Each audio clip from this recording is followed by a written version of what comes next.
হাবি কাটি আছিলোঁ দাখন লৈ।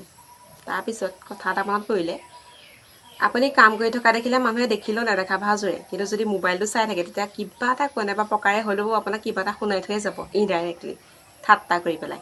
আছে নহয় কিছুমান, নিজৰবিলাকে লাগে যিমানে নকৰক কিন্তু লোকৰবিলাকক আকৌ খুব আলোচনা কৰিব পাৰে। যেনেকৈ বেয়াটো কথা কয় ভালটো ক'ব লাগে, আকৌ তেতিয়া ভাল কিবা এটা কৰি থাকোঁতেও ক'ব লাগে যে আমুকটো কৰিছা, তেতিয়াতো মনটো ভাল লাগে যে ইমানতে বেয়াটোও কয় ভালটো কয়।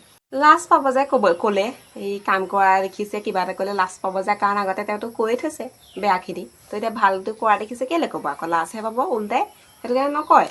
সেইটো কাৰণে মানুহে কেতিয়াও ভালটো নকয়, সদায় বেয়াটোৱেই কয়।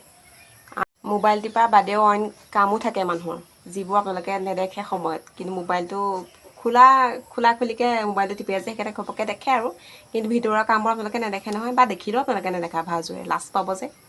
নিজৰবোৰ আগতে ঠিক কৰি ল'ব লাগে, যেনেকৈ অইনৰবোৰ বেয়া দেখে তেনেকৈ নিজৰবোৰ দেখিব লাগে, তেতিয়াহে ভাল লাগে। এতিয়া কিছুমানে ক'ব হেৰি হাবিকেইডাল কাটিনো কি ডাঙৰ কাম কৰিলে, ডাঙৰ কাম একো কৰা নাই, যেনেকৈ মোবাইলটো টিপিলেও একো ডাঙৰ কথা নহয়, আৰু এই কামবোৰ কৰিলেও কোনো ডাঙৰ কথা নহয়। কোনো কামেই ডাঙৰ সৰু বুলি কথা নাই, কৰিব পাৰিলে চব কামেই কৰিব লাগে।